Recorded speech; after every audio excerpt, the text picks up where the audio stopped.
First News with Keeler in the morning on WIBX and WIBX950.com. On the line right now is County Executive Anthony Picente. We call him Ego. Good morning. That's why he had to call in. He couldn't fit it in the studio this morning. Good morning. I'm kidding. Good morning, County. Wow. Good morning, County Executive. Good morning. You think you got friends over there, and that's what happened. All right. So I'm.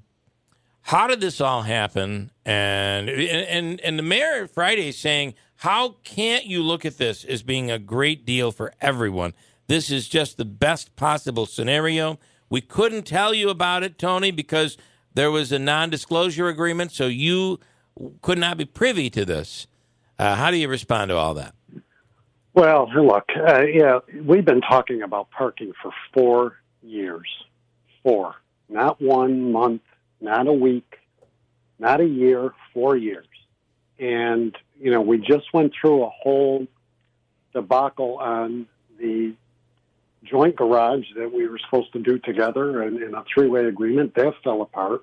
And at no time, look, did they say they had other plans or they were looking at something? I don't care that they sold it. They want to sell Kennedy, that's fine.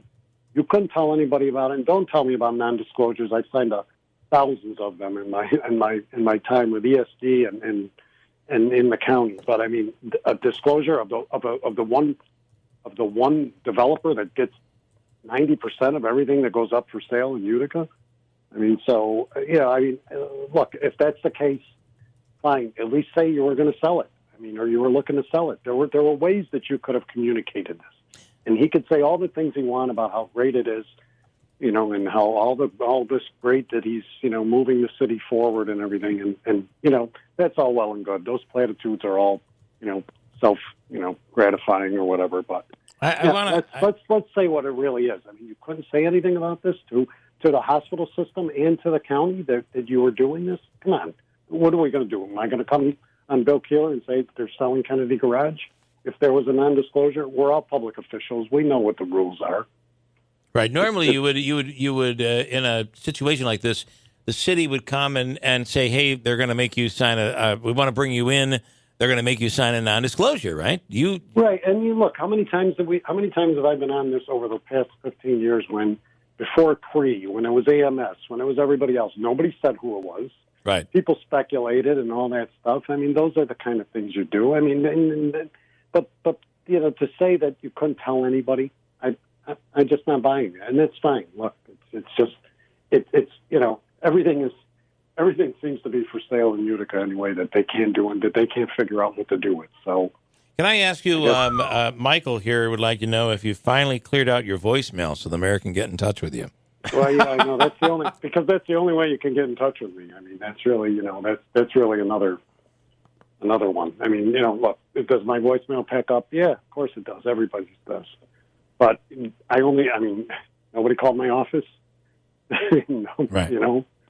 Was the receptionist's voicemail full? Nobody tried to get through my secretary, my chief of staff, anybody else to say that, we got to have a conversation. And that was the day before anyway. So, okay, that's the heads up. Look, I'm not looking to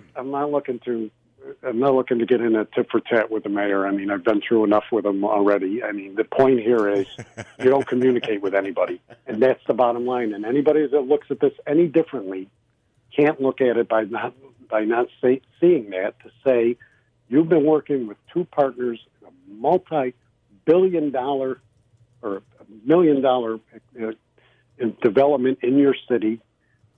I'm putting money into Nexus. I'm putting money into the Odd. I'm putting money into other parts of the city, and you can't tell anybody what's going on. I don't buy it. I think everybody understands the point you're trying to make there, and certainly it's a lack of communication and probably intentional that you were intentionally kept out of the loop here. But let me ask you, he took something that's city property, that's a major expense that he says is going to cost more than $10 million to repair, and turned it into positive revenue for the city. What's wrong with that? Well, I mean, there's nothing wrong with that. I mean, and I said that there's nothing wrong. Certainly, a developer can do it. I mean, the point of it is we had a memorandum of agreement which basically has been thrown out the window by the mayor himself, because he reneged on the parking garage with the county. He's talked about grants that don't exist. He's now talked about an agreement with the hospital system for those parking spots in Kennedy Garage that are part of the MOA that nobody knows where they currently stand. On top of which, the last assessment on Kennedy was a $3 million fix. With inflation and everything, maybe 5. All of a sudden, it became 13. That's fine, but but it also came with another level and a hotel, which that's all well and good, I guess. But so the point of it still goes back to, we've been talking about parking and how we were going to address the issue of the hospital in his city, and you don't communicate this. I mean, it still does not make, and whether it makes sense or not, it's just not a way to do business. And he can say what he wants about me. I mean, I think that the point here is you don't communicate with people. It took a whole year or longer before you could tell me the city wasn't participating in the garage, in project. I mean, what does that tell me? What does that mean? Tie the two together. I mean, let's call it what it is. Yeah, when you say call it what it is, too, it's interesting. You can go back, anybody can go back and listen on the Keeler podcast to the mayor's interview. When Bill asked him about the MOA or MOU, whichever one it was, I felt like, and I'm not even really paraphrasing, I'm real close. Go listen to it. When asked about signing the MOA, he said we were at a different place. Basically, I needed to sign this document to move the project forward. I didn't ever intended paying that. What does that say about the city of Utica, how they do business? Does that hurt the city's reputation? And did you know that was his intention upon signing it? No, I mean, look, you don't sign a memorandum of agreement unless you have an agreement. I mean, and I think that's. I mean, then don't sign it. Then you should have. And we were all in a different place 4 years ago. But at the same time, we were in a place in which we knew that a hospital was going to be built, and the hospital needed a garage, which we had all committed to. So, you committed to these things. You put it in writing that you committed to these things. You were saying it all along that you committed to these things. And then, when it came time to deliver, you withdrew. So that I'm not really certain what his logical stance is on the MOA in that regard. He said it was things were different. He said it was needed for the project to basically acquire the certificate of need. Yeah.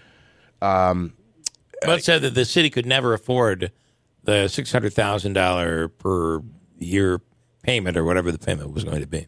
It wasn't 600. It wasn't that high anyway for the city. It was 400. But let's see how. I mean, so what else is going to happen in that agreement? Aren't you agreeing? Did you now? Is now thrown out the door. Would it have been possible to get them to sign something that was binding, or that was never going to go over at that time? Well, we had looked for something that was more binding. Again, it's in government. You try to look at things that you can put through your various legislatures and council. I mean, I went to my council to go forward. I went to my legislature, to go forward with that and got commitment. We never heard that from the council. The council repeatedly said they didn't know enough about it, or it never went to them for a vote, or they had to approve it. I questioned that because it wasn't bonding. The bonding had to be approved on the county's level. It was the commitment of money that the city could put in their budget in normal process. But the point here is, what did we go through that exercise for? I mean, think about that whole. I mean, that.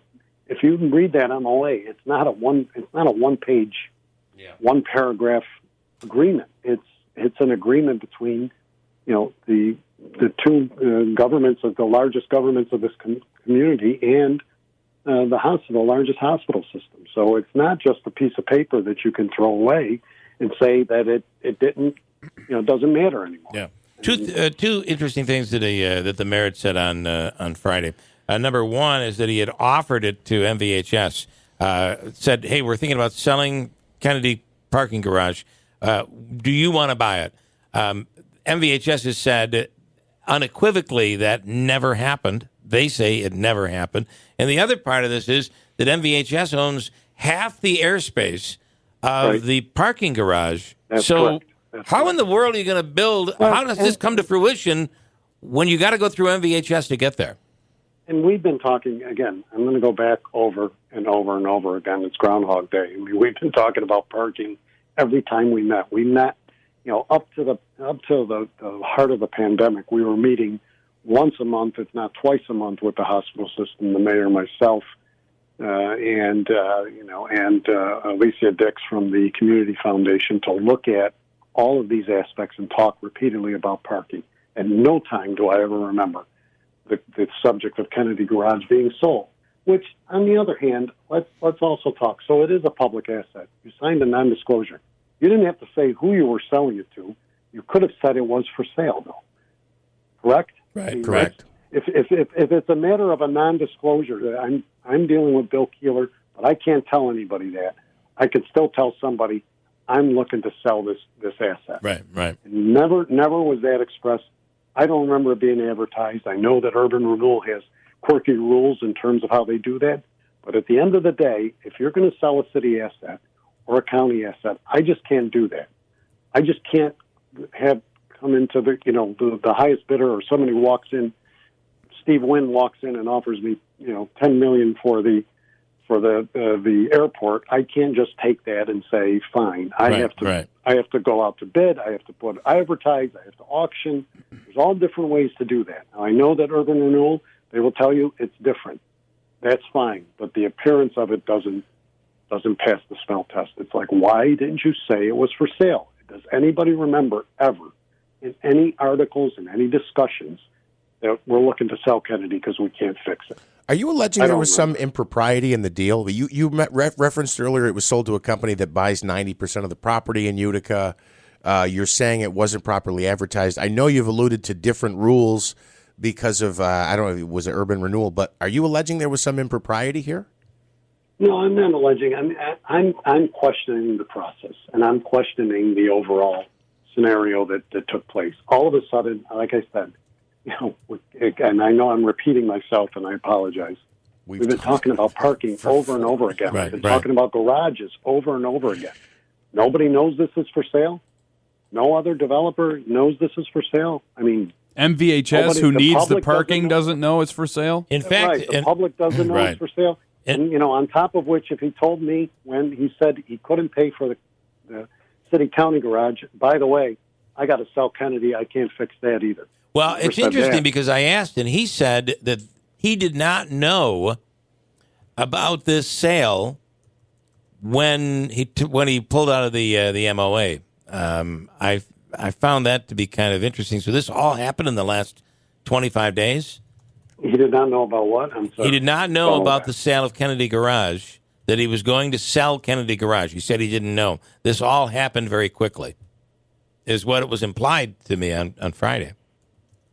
Well, there in itself, I mean, so within 25 days, so again, nothing's offered to any other developer in well, in and again, he said it was offered to MVHS. They say they had no clue. Why would MVHS want to buy? They didn't want to build their own garage. Right. It's why would they want to buy a garage?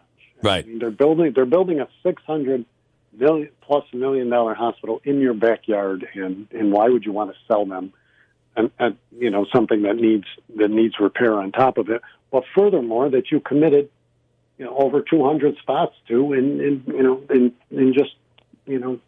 the course of the agreement. Yeah. I mean, all right, last question. Really quick, I know you got to go. This is a listener question that I think is a good. I can stick around a minute. Okay, so this is a listener question. I think it's a good one. Are you concerned about any other piece of city property and the city following through with it, i.e., the police garage? Well, I mean, I guess it's not for me to be concerned. I think the hospital has to be concerned because, again, those are all pieces that are essential and were discussed, in context of the MOA and everything else that we did regarding the whole project. So I guess if I'm the hospital, I would be asking those questions. What other other surprises might be out there that are around or in this footprint that are now going to be shopped around or dealt with differently. I guess that's something for the hospital to and one deal of with. one of those surprises is the mayor working on a project with a developer that would serve as a medical office complex, right, basically within the footprint of the hospital, that would be competing with the hospital's medical facility, and that they have been actively reaching out to physicians to have them commit to theirs instead of MVHS's. Do you know anything about that? I've heard about that. I have, and that's another question. You know, they're built into the entire hospital plans and outlay of the footprint, be it in and around the hospital nearby. Is the development of, I think, up to 2 and maybe 3, over time, possible medical office buildings, which is why, the question is, why are they acquiring so much property? It's not just all for parking; it's for other services that'll be relative to the hospital, including medical office building. One of them involves the last piece, which is in there, which is the O'Brien building in Utica, which is still within the footprint on Columbia Street, which is still standing because they couldn't come to an agreement, and the city had refused to do eminent domain because of the fact that there was going to be a medical office building there. That was always the intent, and yet, as I understand it, the mayor is working with other parties to build this very same medical office building that he didn't want to. So almost somehow we've gone from everyone working in partnership to, it seems like there's the county, there's MVHS, and then in competition with you, your competition is now the city of Utica. Well, we continue to work with MVHS. We are building a parking garage. We are designing, in the process of designing that, and have been, and we're committed to it, and we move forward on that, without the city. So, our partnership with MVHS is still strong, and we still continue to communicate regularly, and so. But we lost the third wheel at the other partner here. County Executive Anthony Picente, thanks so much. We appreciate it. Thank you. Okay, guys. Have a great day. Yep. All right. Bye-bye.